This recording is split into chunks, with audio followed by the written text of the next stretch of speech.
você já ter terminado suas provas antes de mim. Justo, depois do monte de provas que eu tive, eu não aguento mais nenhuma. Bom, eu tenho que ir agora, tá? Tenho que estudar pra prova de química. Tchau. Peraí, Marcia, peraí. Peraí, Marcia. Vamos sair? Tá, e troca esse seu livro de química por um passeio comigo. Não, não dá, Beto. Você sabe como essa prova é importante pra mim. Mais importante que eu, né? Beto, por que você faz isso? Faz o quê? Às vezes você me deixa tão irritada que me dá vontade de gritar. Tá bom. Primeiro você grita, depois cai nos meus braços e aí a gente sai pra passear. Beto, até amanhã. Márcia.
Você está bem? O que você acha? Droga, não sei por que não olha por onde anda. Desculpe, eu não sabia que aqui era uma pista de corridas. Engraçadinha.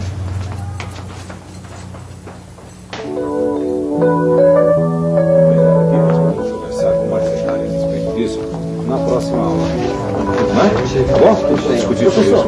Professor, posso falar com o senhor? Sobre o quê? Sobre a minha prova de filosofia ontem. Ah, tá bom, tudo bem. Vem cá então, por favor. Eu vou dar uma olhadinha na sua situação. Eu acho que eu não fui muito bem na prova de filosofia, não. Tudo bem, vou ver isso aí. Senta aí, Beto, por favor.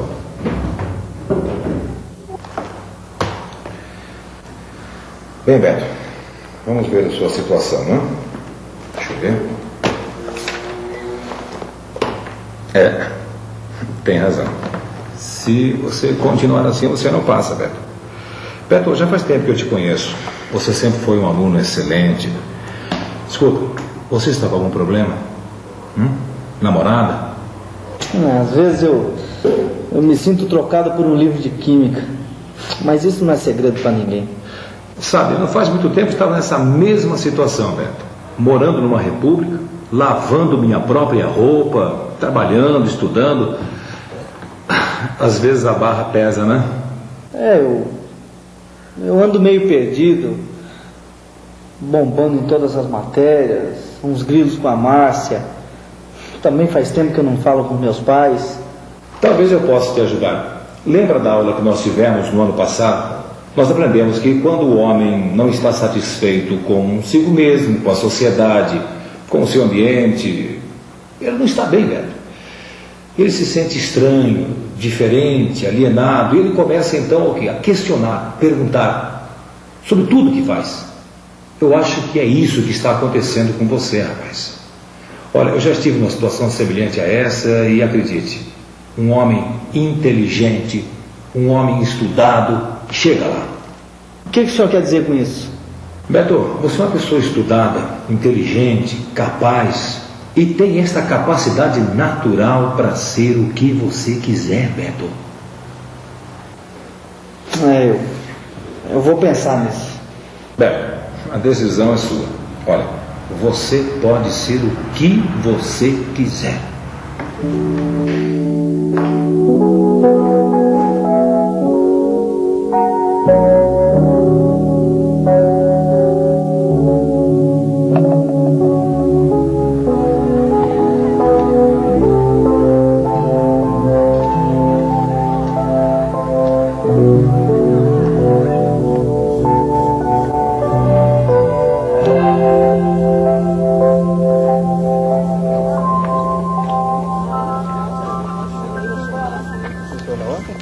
Adivinha quem é? Ah, não tô afim agora. Não, errou. Adivinha de novo. A Xuxa. Errou. Só mais uma chance. Já sei. A Luísa Brunet. Ah, seu bobo, você olhou. E como é que foi a prova mais importante do mundo? Não enche, Beto. Era importante mesmo. Fui bem. E você, como tá? Ah, na dúvida. Eu não sei se eu entro pro exército ou se vou vender picolé na Sibéria. Tão mal assim, Beto? Pior. Que tal se a gente pegasse uma piscina hoje à Ah, tarde? eu adoraria. Legal! Mas, Sabia. Beto, eu tenho que levar um relatório importantíssimo pro diretor hoje ainda. E eu sobrei de novo. E já vai começar? Ó, talvez depois desse encontro eu tenha uma novidade incrível pra te dar. Que tipo? Tipo... Depois eu te conto, tá? Tchau, Beto. Tchau.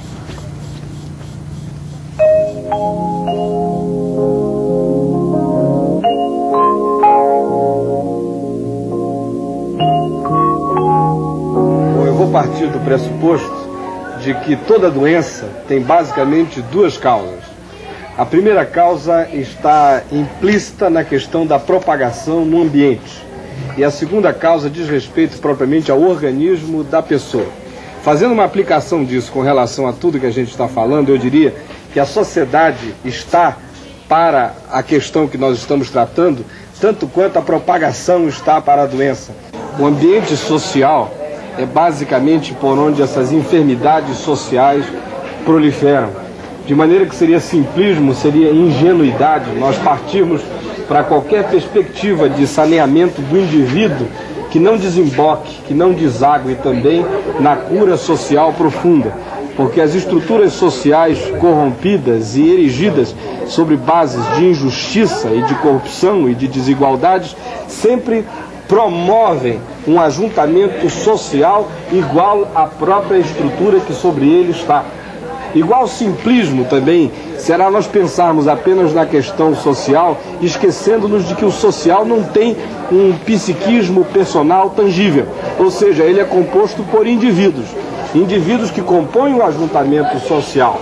Agora, esses indivíduos precisam estar curados também, porque lembrem-se, a ilustração inicial a respeito da doença, eu lhes disse que elas têm um ambiente de propagação e uma fonte de enfermidade que é o organismo. O indivíduo, em relação a essa ilustração, está para a realidade do organismo, que precisa ser curado, precisa ser tratado. De modo que se tem um indivíduo transformado, ou muitos indivíduos transformados, mas habitando uma sociedade injusta, nós temos um processo sempre de retroalimentação. Uma sociedade injusta produz indivíduos iguais a ela. Agora, indivíduos transformados numa sociedade injusta podem viver a realidade da sua individualidade transformada há algum tempo, mas não terão a manutenção desse existir durante muito tempo. A retroalimentação é esta, de que uma coisa complica a outra num desencadear de um processo ininterrupto. É por causa disso que eu creio que Jesus Cristo é significativo e é relevante. Porque a mensagem do Evangelho, notem bem, eu estou dizendo a mensagem do Evangelho, não propriamente a mensagem da instituição, a mensagem da igreja, mas a mensagem do Evangelho, a mensagem de Jesus passa também pela via do social. Propõe que a sociedade se organize sobre bases justas e de igualdade. E ao mesmo tempo trabalha o cerne da questão. Toca o indivíduo, aonde ele está. Propõe uma metanoia, uma metamorfose, uma mudança do caráter e do homem interior. E aí sim, quando temos uma sociedade erguida sobre bases justas e compostas por indivíduos transformados, nós podemos afirmar que há uma cura substancial para a própria sociedade. Agora preste atenção numa coisa: uma sociedade má induz homens bons a viverem de modo mau, mas uma sociedade justa, erguida sobre bases cristãs, induz mesmo homens de tendência má a viverem de maneira diferente. De modo que o que eu estou dizendo é de que nós precisamos sanear o ambiente social, mas não pensarmos apenas nisso, porque seria como que propormos uma espécie de terapia para a leucemia com esparadrapo. Precisamos tocar aonde a fonte da doença está, no coração do homem, de onde Jesus disse que procedem maus desígnios.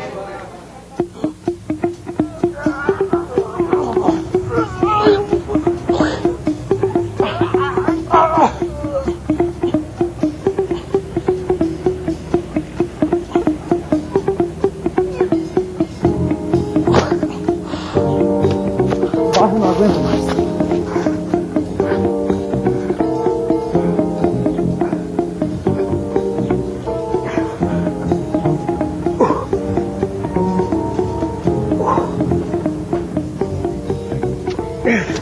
Bem, como é que foi o papo, professor? Horrível.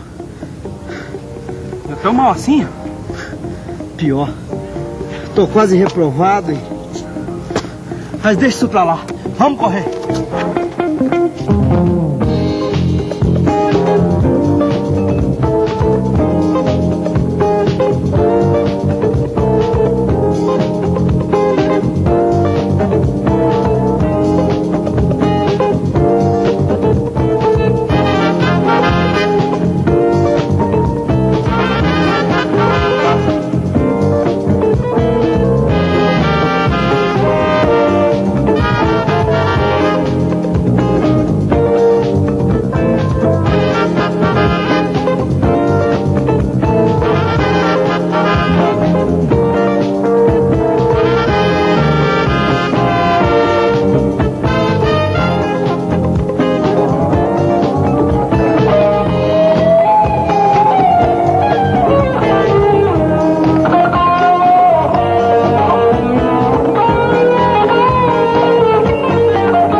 Sabe de uma coisa?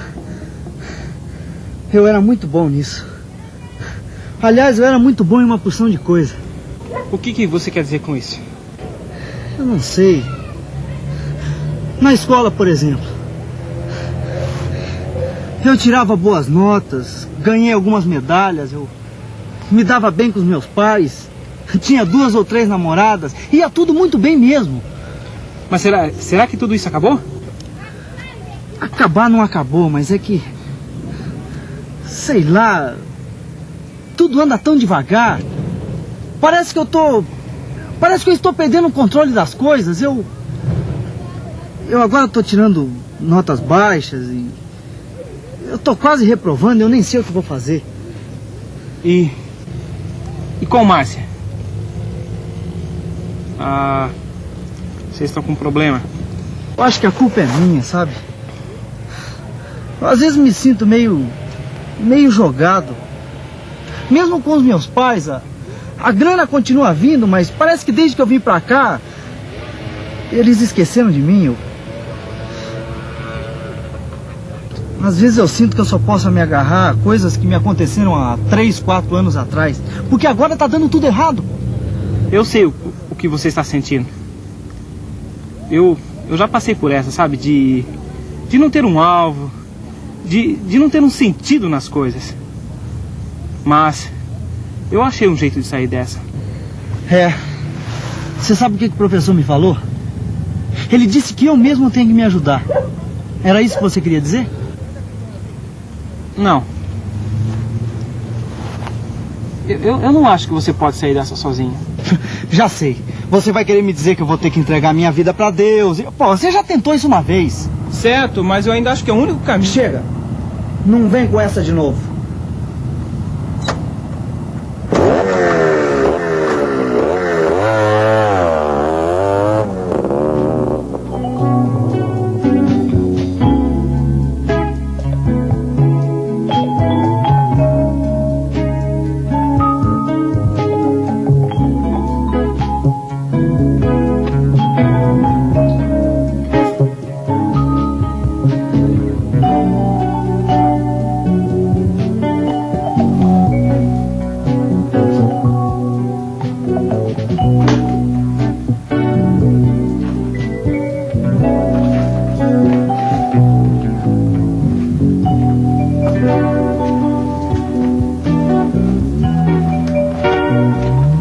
Garoto, não vai dormir não, rapaz?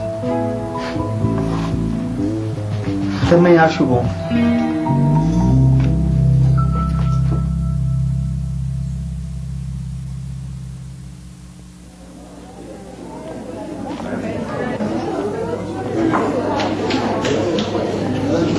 Ô, Beto, ainda bem que você chegou, rapaz. Tava morrendo de saudades de você. Ok, tudo bem. Como vocês sabem, não é do meu costume convidar palestrantes durante a minha aula. Mas, devido a certas pressões, eu convidei o Sr. Caio Fábio. Alguns de vocês já devem ter visto cartazes sobre a série de palestras que ele vai apresentar esta semana. O Sr. Caio Fábio, ele é autor de vários livros, tem um programa na televisão, Pare e Pense, e é uma pessoa muito requisitada para palestras em universidades. Bem, aqui está o Sr. Caio Fábio, e eu peço a vocês que sejam bonzinhos com ele. Afinal, ele é o nosso convidado. Obrigado, professor, pelo convite, vocês todos que estão aqui. Mas eu quero dizer que, inicialmente, vocês não precisam ser bonzinhos comigo. Se alguém tiver alguma dúvida, quiser interromper, fazer uma pergunta, é para isso que a gente está aqui.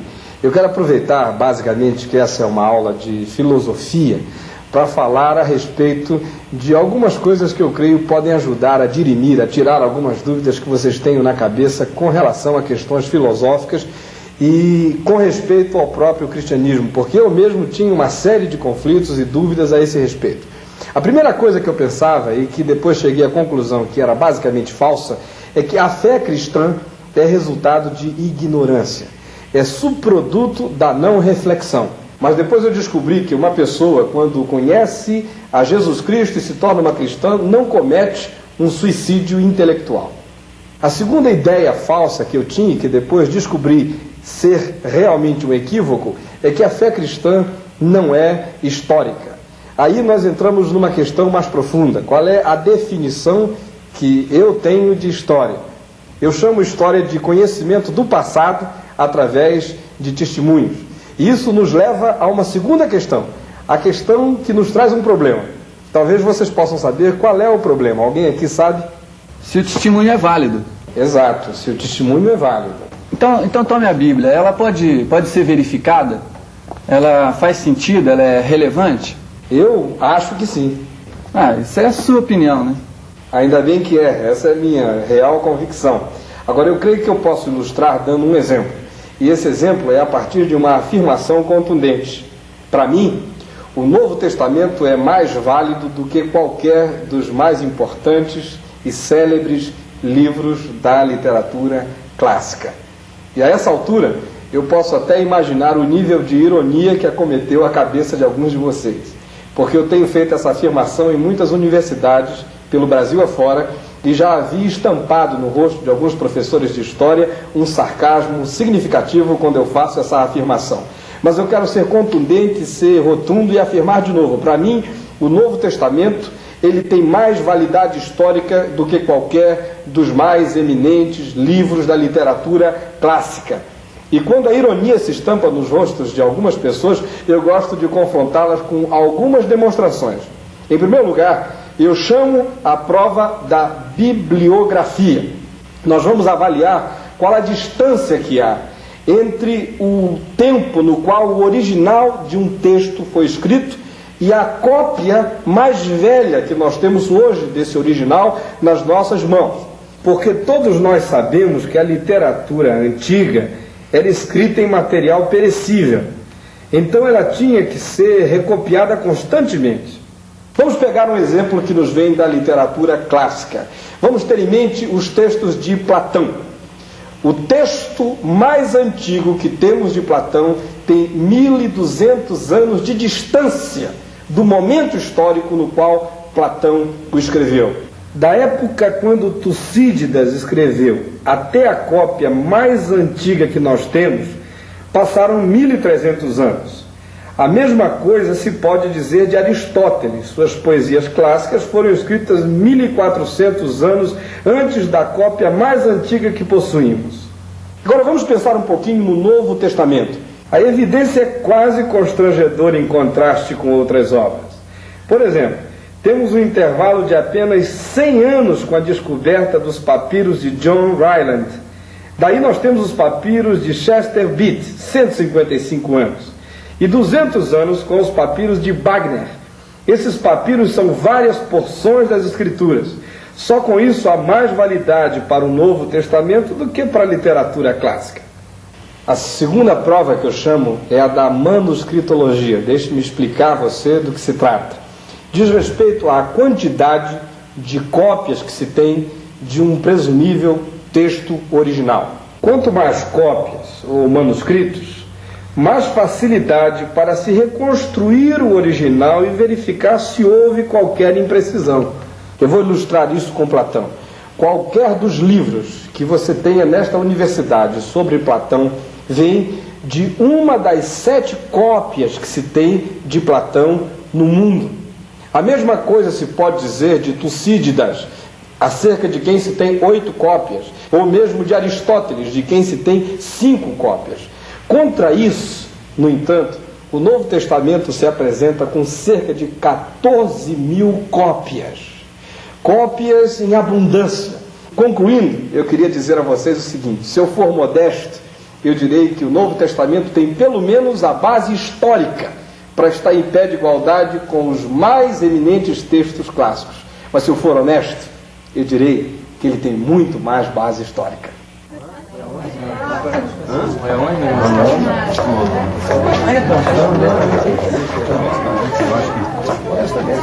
Essa é a minha opinião. Sim, mas o que ele disse faz sentido. Mas é claro que faz sentido.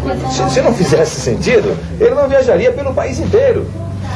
Tá bom, mas a lógica dele foi perfeita. Ele nem se atrapalhou quando Paulo fez aquela pergunta para ele. Beto, você fez a minha matéria de lógica no semestre passado, não? Fiz, e daí? Uma das coisas que nós estudamos foi o fato de que a construção cuidadosa da premissa de qualquer argumento pode operar certas vantagens. Mas você quer dizer que o Caio Fábio nos enrolou? De certa forma. Ele usou pontos de entendimento mútuo. Algumas coisas ele presumiu e queria que nós presumíssemos também. Aí ele construiu um argumento. Ele foi claro, lógico e difícil de atacar. E a pergunta que o Paulo fez nem o preocupou, porque ele já estava esperando que alguém fizesse essa pergunta. É, mas sabe de uma coisa? Quando ele terminou, tinha muita coisa para se pensar. Para pensar, sim, mas não para engolir. Você lembra daquilo que a gente conversou ontem? Que o homem inteligente, estudado, vence na vida? E o que é importante é o que vem de dentro, não a possibilidade de um livro que foi escrito há quase 2000 anos atrás seja verdade, não é? É, mas deixa aí que eu tô meio apressado. Tudo bem, valeu.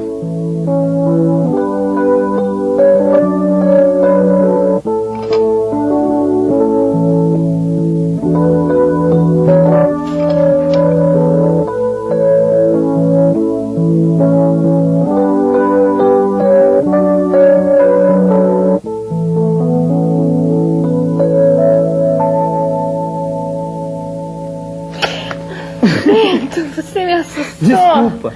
Tudo bem. Beto, eu tenho uma novidade incrível. Ótimo, conta que eu tô precisando de uma mesmo. No semestre passado, eu me inscrevi num concurso para uma bolsa de estudos para a Europa. E eu ganhei, Beto. Não é fantástico? É, fantástico mesmo. Beto, eu pensei que você ia ficar contente. É, eu tô contente. Quando você for para a Europa, provavelmente a gente nunca mais vai se ver. E eu nem sabia desse lance. Nós já conversamos mais de 100 vezes sobre o que eu pretendia fazer depois de me formar. E essa viagem é uma oportunidade incrível para mim. É, para você. Mas e nós? Isso não quer dizer que eu não me importe com você, Beto. Eu só queria que você ficasse contente comigo, tá? Eu não sabia que você ia agir como uma criança. Uma criança? Ok, meu bem, eu vou me mandar por um ano, isso não é maravilhoso? Bom, se é assim que você pensa, a gente nem vai conversar mais sobre esse assunto. Agora, dá licença, que eu preciso terminar uma experiência. Legal.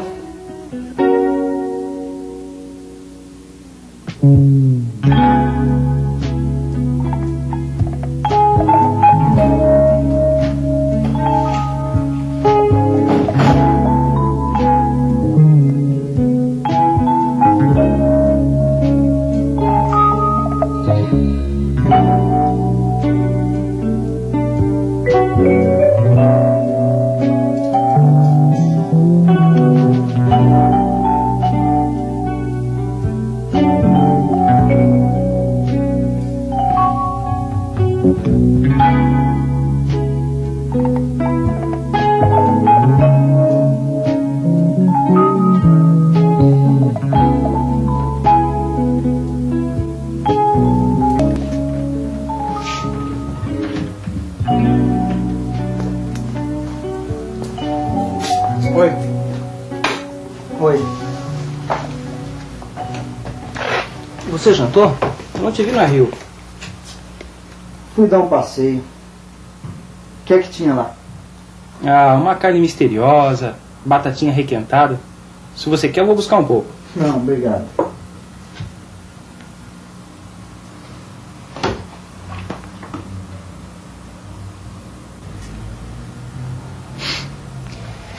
Se você preferir a Playboy, eu posso pegar pra você.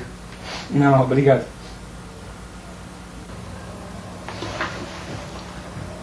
Caio Fábio estava na aula de filosofia hoje.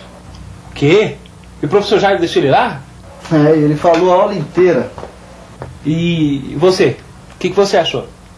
Sei lá. Alguns acharam interessante o que ele falou, mas eu falei com o professor Jairo depois da aula e ele acabou com ele. Você sabe, o Caio Fábio usou o truque mais antigo. Primeiro, ele prepara a sua própria premissa. Depois, ele logicamente, com alguns bons argumentos, ele lança essa premissa para a vantagem dele própria. E o pior é que ele domina tão bem o assunto que acaba fazendo a cabeça de todo mundo.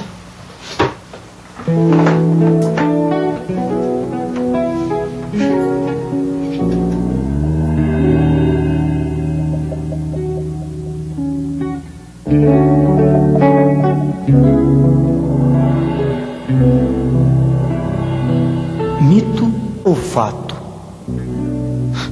Tem que ser mito.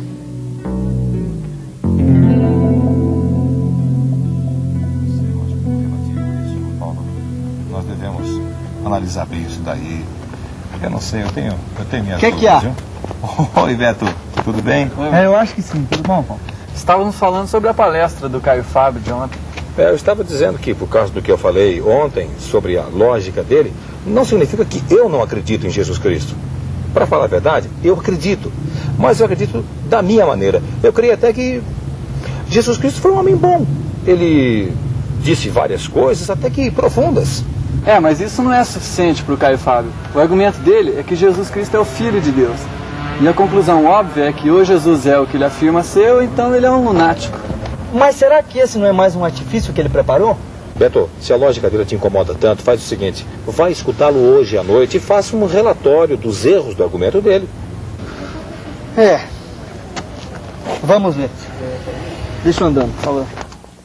Há um tempo atrás eu estava falando sobre este assunto num anfiteatro, numa faculdade em Salvador. E quando eu acabei de falar, uma moça levantou-se, veio à frente, ela era uma estudante de psicologia, estava chorando e ela estava afirmando que o que ela ouvira naquele dia fazia diferença.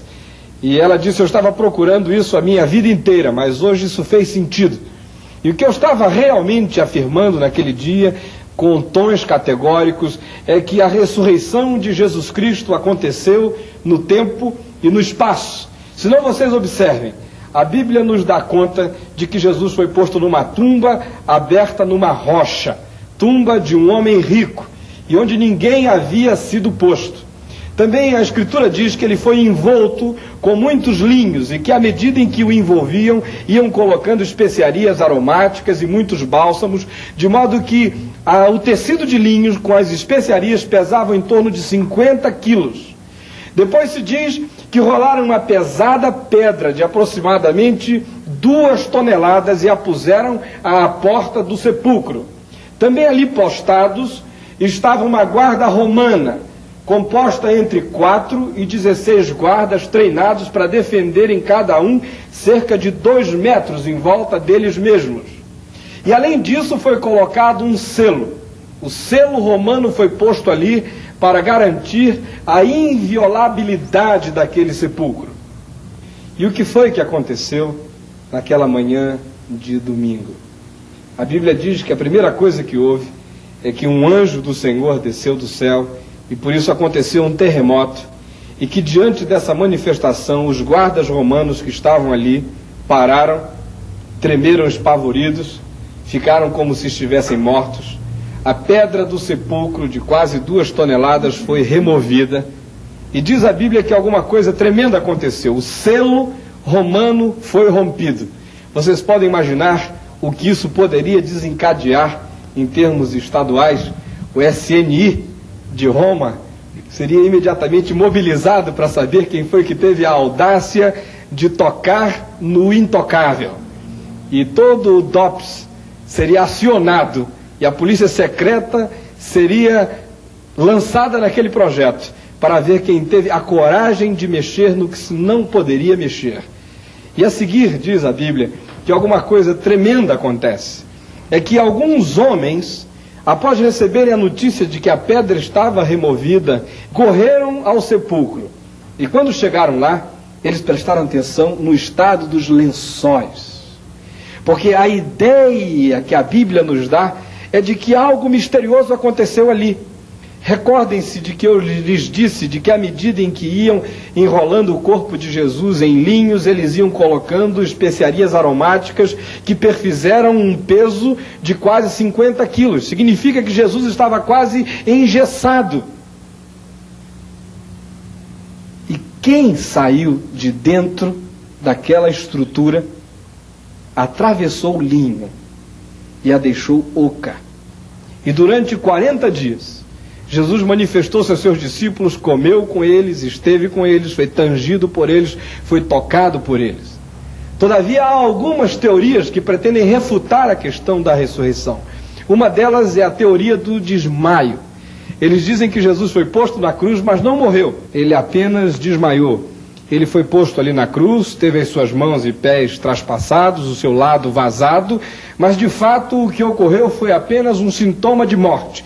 Ele foi tirado da cruz e posto no túmulo, foi envolto nesse linho todo, colocado naquela tumba, rolaram essa pedra de 2 toneladas, mas que o frescor da tumba o animou e ele saiu do seu desmaio. Rola uma pedra de 2 toneladas. Apresenta-se à guarda romana e a enfrenta. E depois aparece diante dos seus discípulos como um campeão da vida. É difícil crer que isso tenha acontecido. Uma segunda teoria que levantam para negar a ressurreição de Jesus é a teoria do túmulo errado. Eles dizem que as mulheres foram ao túmulo errado, mas isso desencadeia uma série de coisas. Significa que os homens também foram ao túmulo errado e todos foram ao túmulo errado. E interessante que havia pessoas que sabiam qual era o túmulo certo. Olhem, queridos, o que eu quero realmente lhes dizer é que o cristianismo não tem corpo em putrefação em nenhuma sepultura deste mundo. A afirmação categórica, rotunda, contundente, é de que ele está vivo. E acerca disso se tem que pensar, porque a evidência a esse favor é extremamente maior do que qualquer peso de incredulidade que possamos querer ter, sustentar e agasalhar no coração. Alguma coisa aconteceu há quase 2000 anos atrás e o mundo não esqueceu. Algo aconteceu com 12 homens, transformou completamente a vida deles e 11 deles morreram em martírio por causa de uma coisa: uma tumba vazia. Se tivesse havido um corpo, não seria Oi, como vão as corridas? Seria uma religião Tudo bem. como uma outra qualquer. Uma filosofia. Você acha que esse livro pode me ajudar? No mínimo, pode ajudar o seu vocabulário. Anestesiar o coração e a mente para nos embalar na vida. Se Jesus não morreu naquela ocasião, então, quando é que ele morreu? Jesus está vivo. E o mesmo poder que tirou Jesus da tumba pode mudar a vida de homens e mulheres ainda hoje.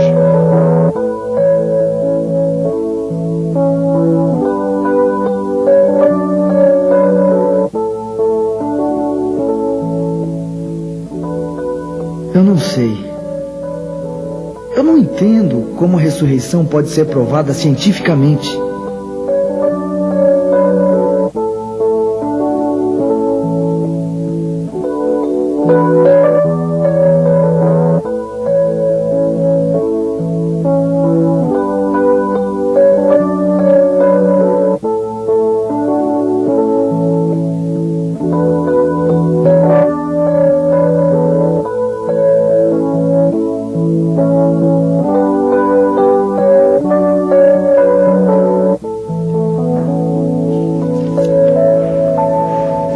Dá licença? Pois não. Meu nome é Beto. Muito prazer, eu sou Caio Fábio. Eu ouvi sua palestra na aula de filosofia hoje. Eu não queria incomodar. Sente-se, fique à vontade. Obrigado. Bom, eu assisti sua palestra ontem à noite. E pode parecer até uma pergunta ridícula, eu sei, mas você podia me provar a ressurreição de Cristo cientificamente? Bom, eu não creio que essa seja uma questão propriamente científica. É muito difícil você provar qualquer coisa a respeito de uma pessoa histórica cientificamente. O que, a meu ver, você precisa fazer é aprender a distinguir o método científico do método judicial de se chegar a alguma conclusão a respeito da verdade no que diz respeito à história. Como assim? Bom, o método científico é baseado no fato da repetição na frente da pessoa duvidosa. Em outras palavras, a verdade da hipótese é testada por experimentos controlados. Você pode me dar um exemplo? Eu não estou entendendo. Bom, eu digo que o sabão de coco flutua quando ele é jogado na água. Você diz que não acredita nisso. Então nós pegamos um sabão de coco e vamos a um certo lugar, dispomos de um recipiente com 15 centímetros de água e a 22 graus centígrados, numa situação controlada. Eu jogo o sabão de coco na água e ele flutua. E eu faço isso 100 vezes seguidas e todas as vezes que eu faço ele flutua. Isso significa que eu posso demonstrar cientificamente, por vias estatísticas e de repetição, que o meu argumento é provável. Agora, se essa fosse a única maneira de você demonstrar as coisas, você não poderia ter provado que foi a aula, não podia provar que eu estive lá, não podia provar coisa nenhuma a respeito disso, porque você não teria como repetir tantas vezes quantas necessárias ao fato até que alguém se convencesse disso, porque o fato da história é único. Faz sentido. Eu também acho que faz sentido. Agora, há uma outra maneira de você avaliar a verdade com veracidade, através do método judicial. O método judicial se baseia em testemunhos e parte de 3 provas básicas. Em primeiro lugar, ele se constrói em cima do testemunho oral. Depois, em cima do testemunho escrito, ou também de evidências materiais. Se você usar o método judicial, então você pode provar que esteve na aula e também pode provar que eu estive lá, porque o seu professor lembra que você esteve, e os seus amigos vão de lembrar que você entrou, com que camisa estava. Você mesmo, se abrir seu livro, talvez encontre lá anotações que você fez a respeito da aula, e essas são provas documentais, judiciais, históricas, de que você esteve lá. O método científico não serve para avaliar coisas como, por exemplo, se Dom João VI viveu, não serve para avaliar se Tiradentes foi um mártir, não serve para avaliar se Jesus de Nazaré foi histórico ou se a sua ressurreição também foi. Mas se você aplicar o método judicial, você pode chegar a essas constatações históricas. Por isso a sua pergunta não é cientificamente pertinente, porque para avaliar a história você tem que usar o método judicial e ouvir testemunhos. Se você ouvir testemunhos históricos, você pode chegar a conclusões definitivas. Mas e os caras que deram esse testemunho, eles não podiam ter errado? Bom, a minha opinião é que não. Por uma razão muito simples e humana da gente entender. Desses homens, que eram 12 homens, 11 morreram morte violenta por causa do que disseram. E morreram por afirmarem basicamente que havia um túmulo vazio e que Jesus Cristo havia ressuscitado de entre os mortos e aparecer a eles. Eles se diziam testemunhas oculares, afirmavam que tinham estado com Jesus durante 40 dias depois dessa ressurreição, que tinham comido com ele, bebido com ele e ouvido instruções deles. E esses homens levaram isso tão a sério que entregaram as suas próprias vidas por esse testemunho. E isso é coisa muito séria, porque alguém poderia argumentar o seguinte: bom, mas e se eles estivessem mentindo? Eu duvido que alguém fosse capaz de entregar a sua vida por uma mentira. Eles marcaram o testemunho deles com sangue, assumiram até as últimas implicações das afirmações que estavam fazendo. E pode ter certeza, eu prefiro acreditar muito mais no que esses homens dizem do que na conversa de qualquer um outro que não tem coragem de atravessar a rua pelas suas próprias ideias. Você entendeu o que eu disse? Mais ou menos. Olha, hoje à noite eu vou estar falando de novo no mesmo lugar. Você podia passar lá, assistir outra vez, e se depois você tiver alguma dúvida, nós podemos nos encontrar e, se for possível, eu vou tentar tirá-las. Falou. Tá Muito bom. obrigado. Foi um prazer também.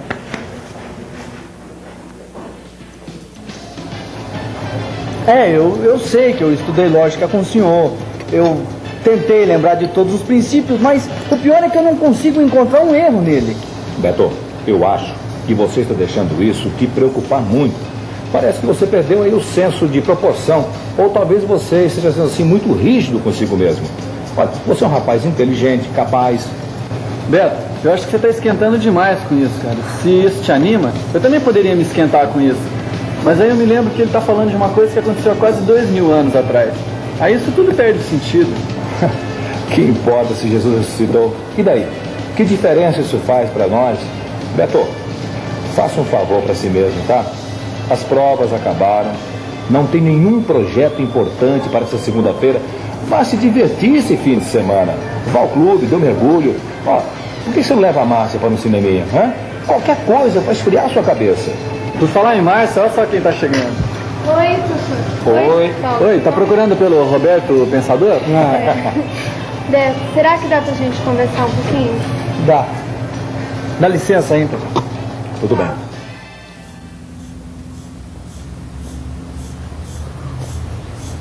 Beto, a gente precisa conversar sobre a minha viagem. E o que foi que você decidiu? Eu vou, Beto.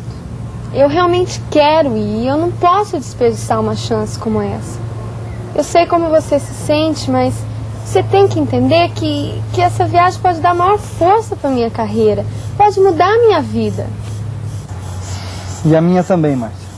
Beto, se realmente existe alguma coisa entre nós, isso pode durar um ano, mesmo que eu esteja na Europa. Será? Talvez isso dependa de você.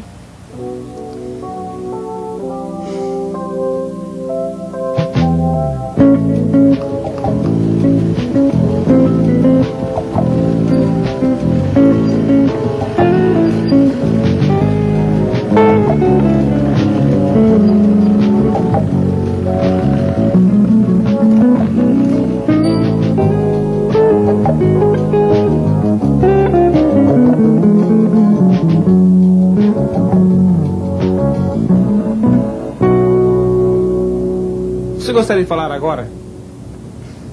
O quê? O que tá te incomodando? Sei lá, Marcos. Nada dá certo pra mim, a Márcia vai se mandar mesmo pra Europa. O professor disse que eu tô legal, mas eu não me sinto legal. Eu não sei mais o que fazer, sabe, Marcos? É, rapaz.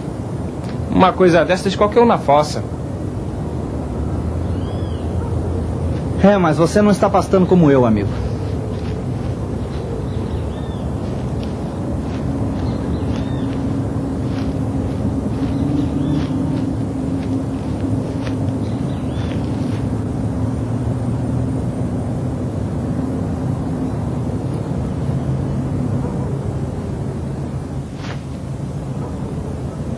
Se você quiser ouvir, eu posso dizer porque não tô numa com você. Ah, cara, não vem com essa história de... essa conversa de Deus, isso aí de novo, não. Que diferença faz pra mim se um homem chamado Jesus ressuscitou há mais de 2000 anos atrás? Olha, faz muita diferença, Beto. Eu não acredito que Jesus foi apenas um grande homem, um grande mestre. Porque ele ressuscitou da morte, prova que ele é o Filho de Deus. Por causa disso, ele pode entrar na vida de uma pessoa e transformá-la de dentro para fora.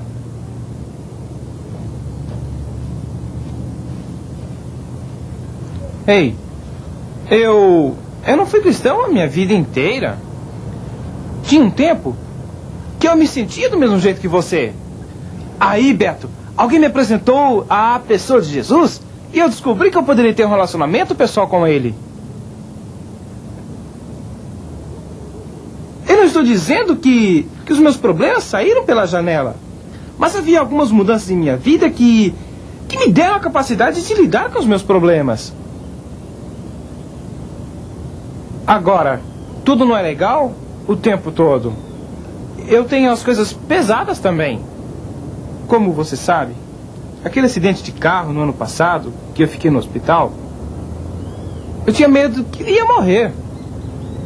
Queria discutir sobre o caso com Deus. Não conseguia entender por que tudo aquilo aconteceu.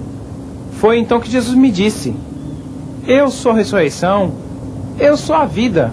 Quem crê em mim, mesmo que morra, viverá. Beto, porque Jesus ressuscitou, eu não precisava temer a morte. E lá no hospital eu sentia a presença dele comigo. Puxa, rapaz, como eu agradeço a Deus por isso. E porque Jesus está vivo, ele me ajudou a superar aquele trauma. E ele continua sendo importante na minha vida. Pense nisso.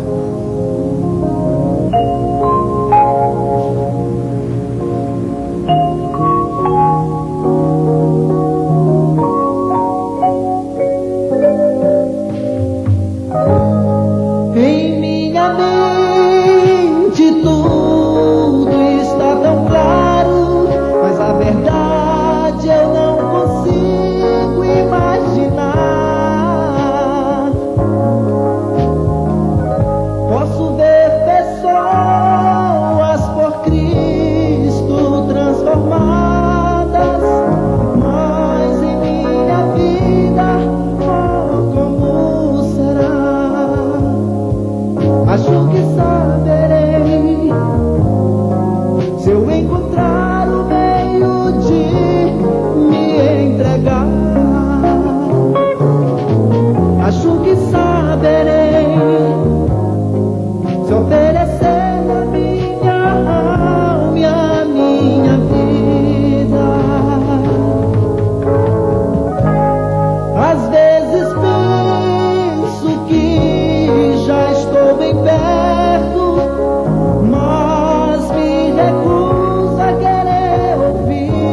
fecho a minha mente, como se temesse o que vou descobrir.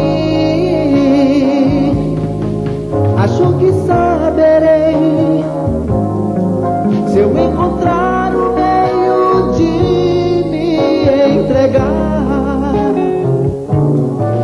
Acho que saberei se oferecer a minha alma e a minha vida.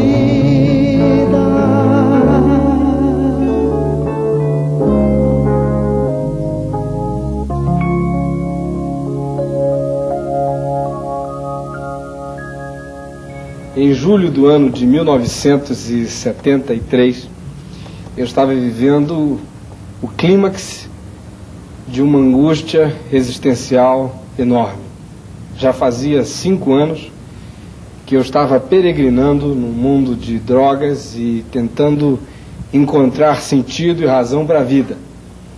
Acontece que as angústias, as náuseas, as aflições íntimas e existenciais me tomaram de tal maneira que eu quis pôr fim à vida.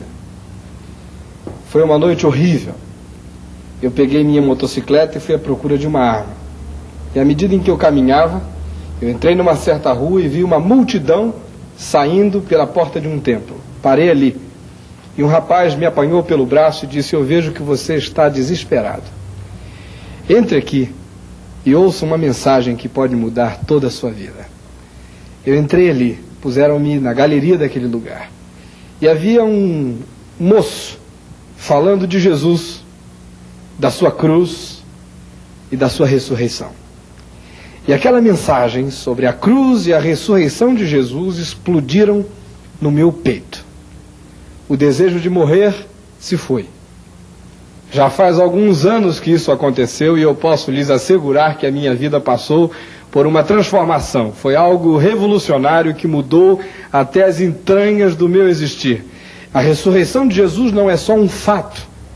A ressurreição de Jesus é um fator transformador.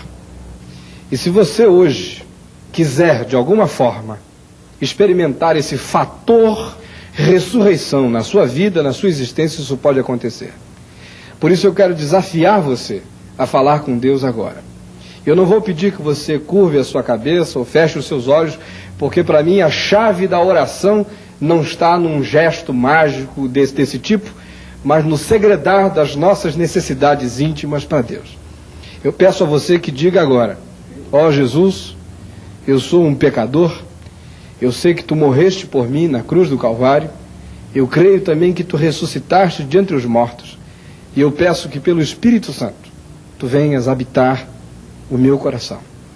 De agora em diante, eu quero existir para ti. Se você fez isso de todo o coração, você vai provar hoje o fator ressurreição. E eu quero fazer uma encomenda a você. Gostaria que quando você saísse daqui hoje e chegasse no seu quarto, lá na sua casa, você abrisse a Bíblia no Evangelho de João e lesse o capítulo 3 de João 4 vezes. E deixe que essa verdade da palavra de Deus se embrenhe no seu coração. O que era mesmo para a gente ler? João capítulo 3. Ah, sim. Será que você podia me emprestar sua Bíblia? Posso?